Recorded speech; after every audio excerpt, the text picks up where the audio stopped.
Shalom Uvracha.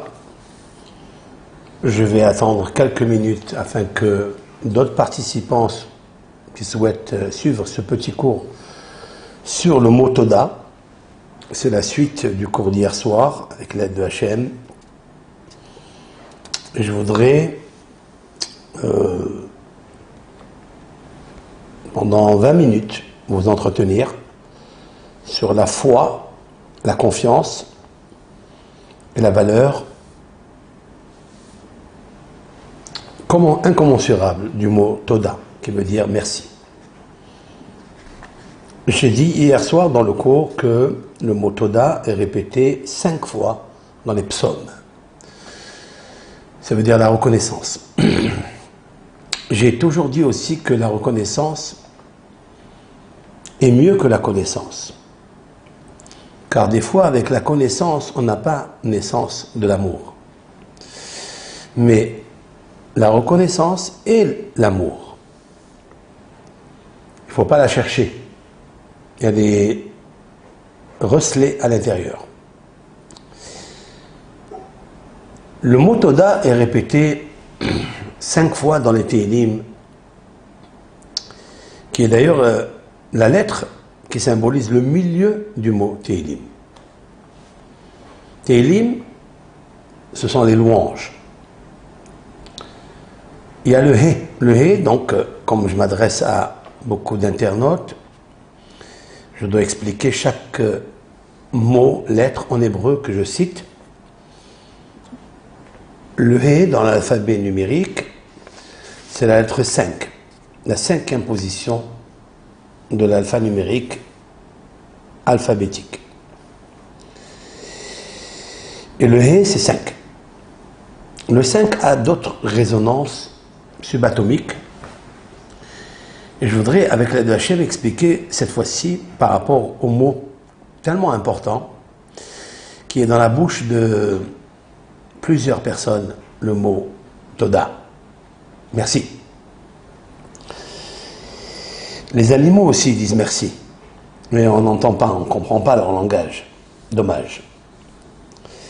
Mais il est un adage qui dit que tout est relié avec Hachem.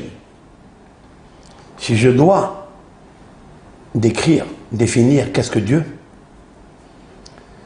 je dirais que Dieu est Toda, c'est-à-dire merci. Toute la prière est fondée sur le mot merci.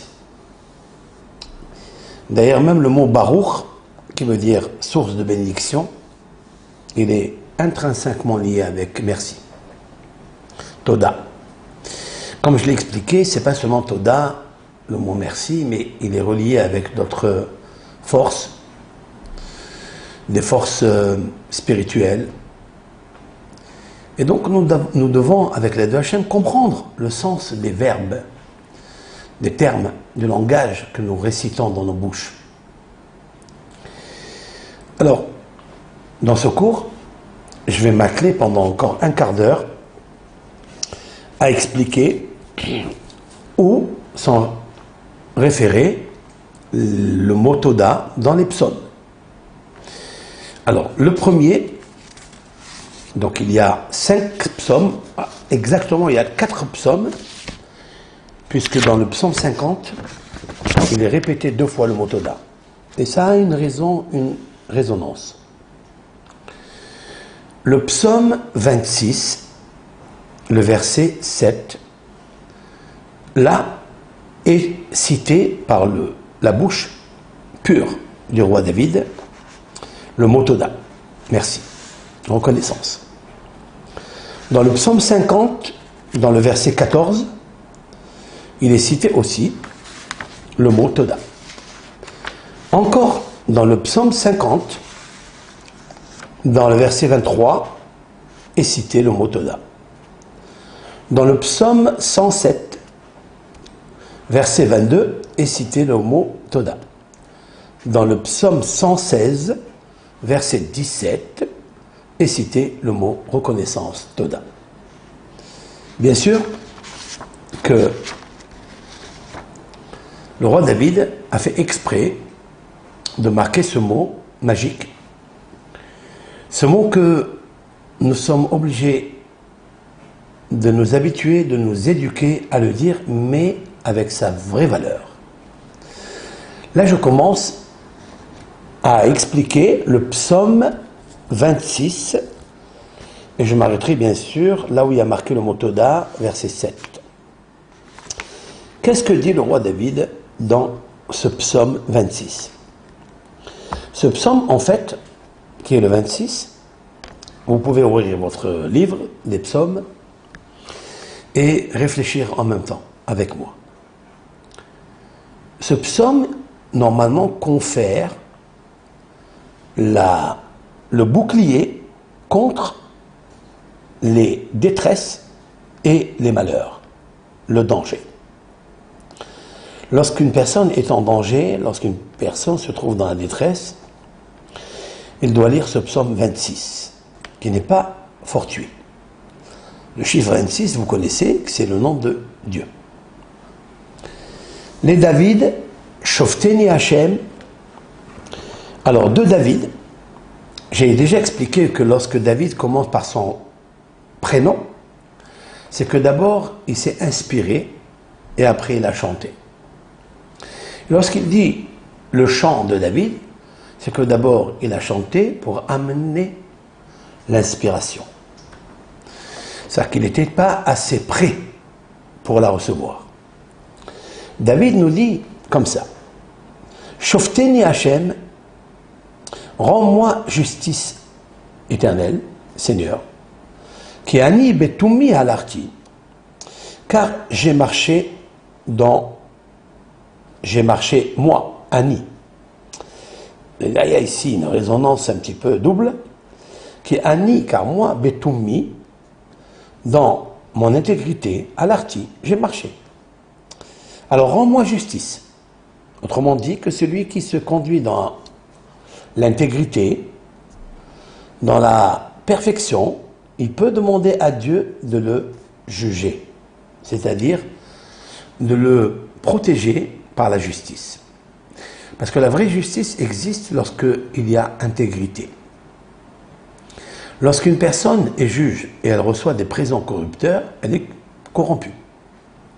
Donc elle manque de clarté et d'intégrité. Le roi David dit à Dieu: Shofteni Hashem, juge-moi, Dieu, qui a ni, car moi, je témoigne et devant toi, Betumi alarti, avec l'intégrité j'ai marché, et alors, Ubadonai batahti, et en l'Éternel j'ai mis ma confiance, lo emad, sans brancher. Waouh! Cela veut dire que, à quel moment un homme il débranche? À quel moment un homme il cherche d'autres branches d'arbres, où s'appuyer, où s'accrocher, lorsqu'il a vacillé dans l'intégrité? Alors il ne peut pas demander justice. Mais David Amelech, il dit: j'ai marché devant toi dans la justice, car je suis dans l'intégrité, et c'est pourquoi j'ai confiance en toi, et je ne branche pas de cette intégrité. Verset 2. Behaneni Hashem venaseni. Cela veut dire: scrute-moi, examine-moi, Hashem, venaseni, et mets-moi à l'épreuve. Sarefa kiliotai velibi, sonde mes reins et mon cœur. Là, il y a encore un niveau un petit peu intériorisé de David. Nous pouvons marcher dans l'intégrité, mais c'est une façade. Il n'y a que Dieu qui peut scruter, sonder les reins et le cœur. Alors il lui demande. Il dit: je suis tellement dans l'intégrité apparente, mais aussi dans l'intégrité intériorité. À l'intérieur de moi, tu peux me sonder si mes reins ont quitté, ont branché de ta justice, de ta bonté éternelle. Alors, mets-moi à l'épreuve. Sonde mes reins et mon cœur. Verset 3. Ki hasdecha leneged enai. David Amelech, maintenant, il dit à Dieu: car ta bonté est face à mes yeux. Vit halarti ba'amitecha. Je marche dans ta... C'est-à-dire, elle est tellement en face de mes yeux, et je ne marche que dans la vérité. Marcher dans la vérité, c'est recevoir la charité. Lo yashavti im meteshav, verset 4. Lo yashavti im meteshav, je ne me suis pas, ou j'ai pas siégé avec des personnes vaines, ve'imna alamim lo avu, et avec des gens hypocrites, je ne m'assois pas. Saneti kehal mere'im, verset 5. Saneti, ça veut dire je déteste, je hais. Kehal, le clan mere'im des malfaiteurs. Ve'im reshaim lo eshem, avec les méchants, je ne siège point.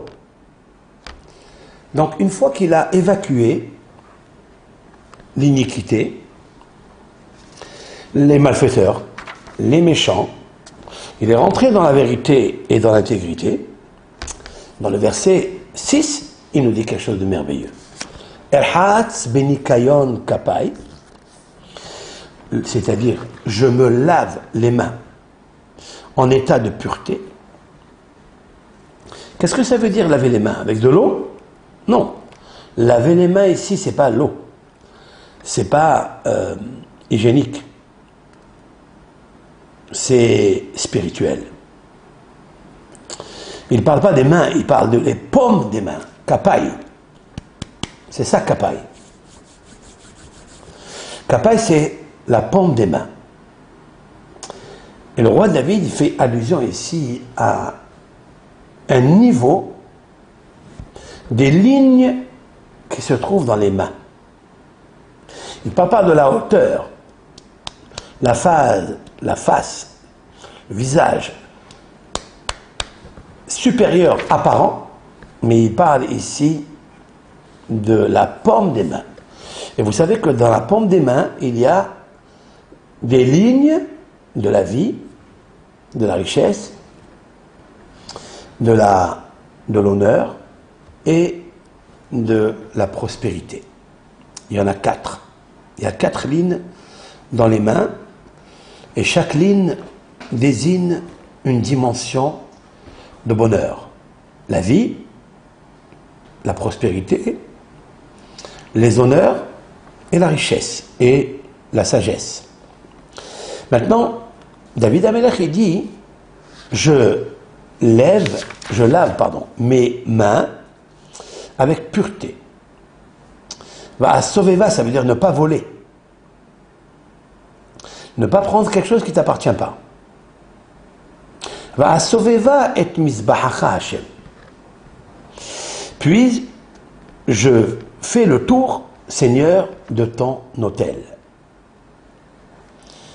Quelle est la résonance, connexion qu'il y a entre l'autel des pardons, l'autel des sacrifices, lorsque tu viens réparer tes fautes, ou lorsque tu viens compenser et dépenser un sacrifice pour remercier, il faut d'abord laver les mains de tout vol, de toute iniquité, de toute méchanceté, de ne pas être malfaiteur. Et c'est ce qu'il a préfacé. Alors tu peux t'approcher au pardon, à l'autel des sacrifices, là où l'Éternel pardonne grâce au sacrifice qui est précédé par la repentance, la teshuva. Et là, dans le verset 7, et c'est là où je tiens à vous donc enseigner, vous révéler que le mot Toda va apparaître dans le chiffre 7 du verset la Shmiya Bekol Toda, pour faire entendre tes accents de reconnaissance. Dieu aime qu'on prône, qu'on accentue, qu'on fait entendre le mot reconnaissance, le mot Toda. Voilà, le mot Toda apparaît pour la première fois dans les psaumes, 26 psaumes après le premier, c'est-à-dire le 26e psaume, dont le chiffre est le nom de Dieu, Yud-Ke, Vav-Ke, dans le verset 7, car il existe une recette des 7 remerciements à Dieu. Et c'est pourquoi que le roi David va le marquer exprès dans le verset 7, psaume 26. La shmiya bekol toda, faire entendre en accent le mot reconnaissance. Et alors, ul saper kol nifleotecha. Alors je raconte toutes les merveilles de Dieu, toutes tes merveilles. Autrement dit, qu'il est impossible et qu'il est du devoir de tout être humain qui est honnête, qui est sérieux, de ne jamais raconter les louanges de Dieu en ayant sur la paume des mains des lignes de conduite malfaisantes, des caractères de vol, caractères de jalousie, des caractères d'impureté, car tu ne peux pas approcher le sacrifice de remerciement, de reconnaissance, dans l'autel des sacrifices et des pardons, une louange à Dieu, car tu es dans l'iniquité. Il est marqué dans un autre psaume, Lo yegurcha ra. L'Éternel ne cohabite pas, ne subsiste pas, ne coexiste pas avec l'iniquité et la méchanceté et le mal.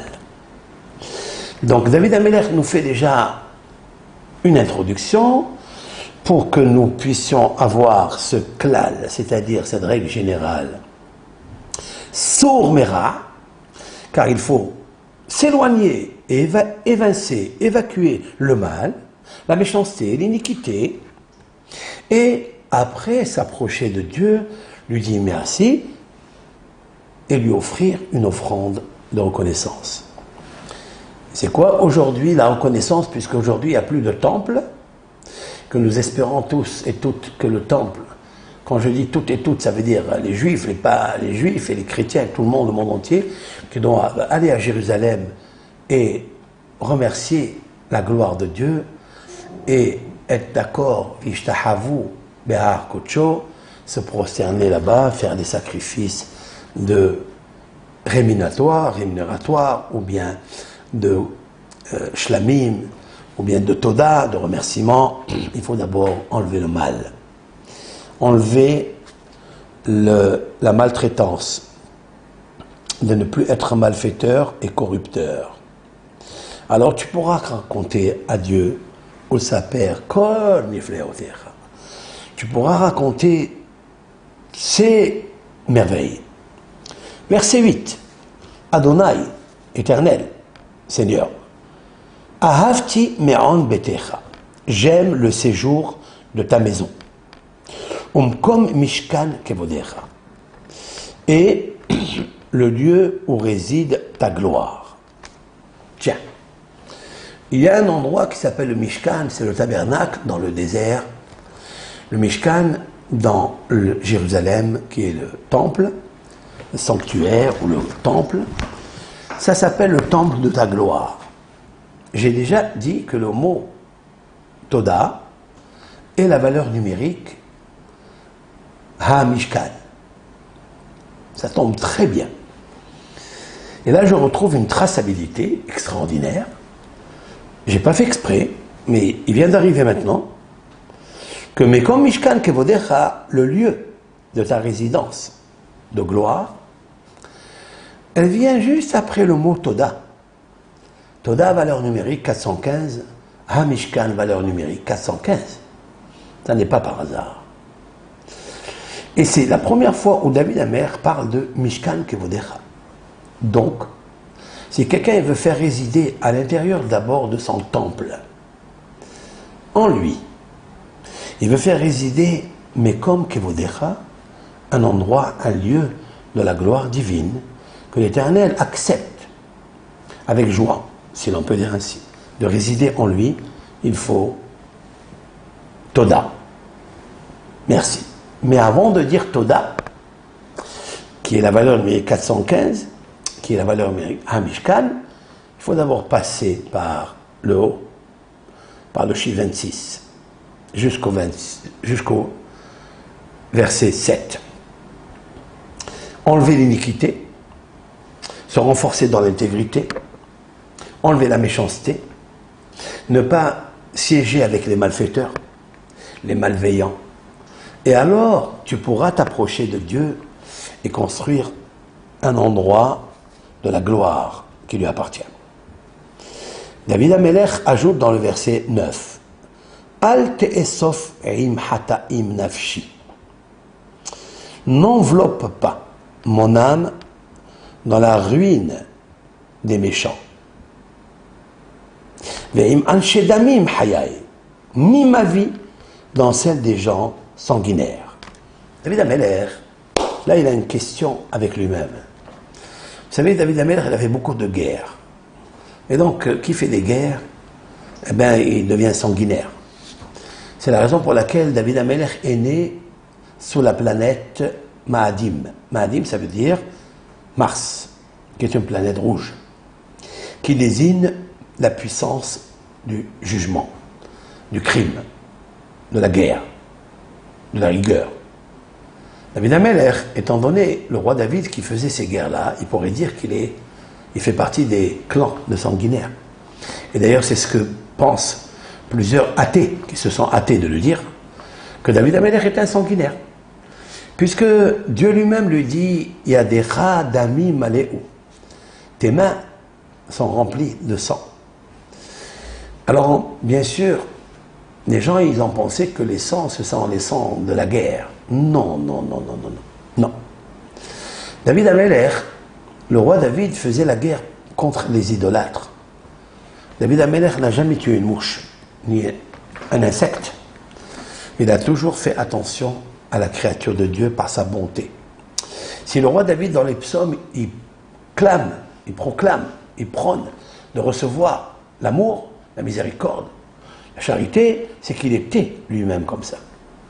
Et donc, il faut savoir que David Amelech, lorsqu'il dit que je ne sois pas parmi le milieu et le clan des fauteurs, ni ceux qui sont sanguinaires, il s'exclut, parce qu'il avait tout pour Dieu. David Amelech n'avait aucune haine sur aucune créature, sauf ceux qui détestaient Dieu. Il a dit, David Amelech, je me disputerai avec ceux qui se disputent avec toi, Éternel.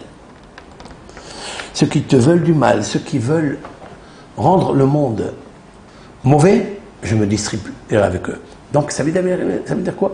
Ça veut dire qu'il était très attaché à Dieu, mais il était aussi attaché aux créatures. Il dit ces gens sanguinaires, le verset 10, Asher bidehem zima, parce que dans leurs mains, il a des débauche. D'accord? Il y a l'infamie.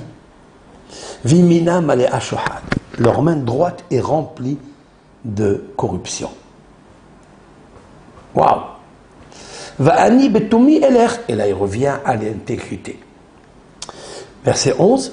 Va'ani, et moi, tu le sais très bien, tu as scruté mes reins et mon cœur. Betumi, avec mon intégrité eler, je marcherai. Pedeni, ça veut dire sauve-moi. Vehoneni, et donne-moi la grâce. Et le roi David, dans le verset 12, dit Ragli, mes pieds. Amda bemishor, c'est-à-dire mon pied foule un chemin tout droit. Mishor, c'est la droiture. Memakhelim avarech Hashem, dans les assemblées, je veux bénir le Seigneur. Akadosh Baruch Hu. Fin de citation du psaume. Nous sommes dans le psaume 26. Nous rappelons que ce psaume-là confère à l'homme d'évincer de lui les détresses, les malheurs, tous les soucis qu'une personne peut avoir. Et le mot Toda, le mot Toda, est justement une thérapie, un bouclier par rapport à ces dangers qui surgissent contre l'homme. Nous sommes dans le verset 26. C'est la première fois où le roi David, c'est-à-dire dans le 26e psaume, a inclus le mot Toda. Et le mot Toda, nous pouvons remercier Dieu lorsque nous approchons du tabernacle. C'est l'endroit de la gloire de Dieu, là où il y a l'autel des sacrifices pour te pardonner après la repentance, mais en enlevant l'iniquité et la méchanceté et la corruption. Voilà ce que le roi David nous a expliqué dans ce psaume aujourd'hui. Avec l'aide d'Hachem, demain, je vous continuerai ce psaume, car il forme des choses extraordinaires, car le mot Toda amène l'abondance et amène tout ce que l'homme a besoin dans ce monde. Kol Tuv, Bracha, Ve'atzlacha.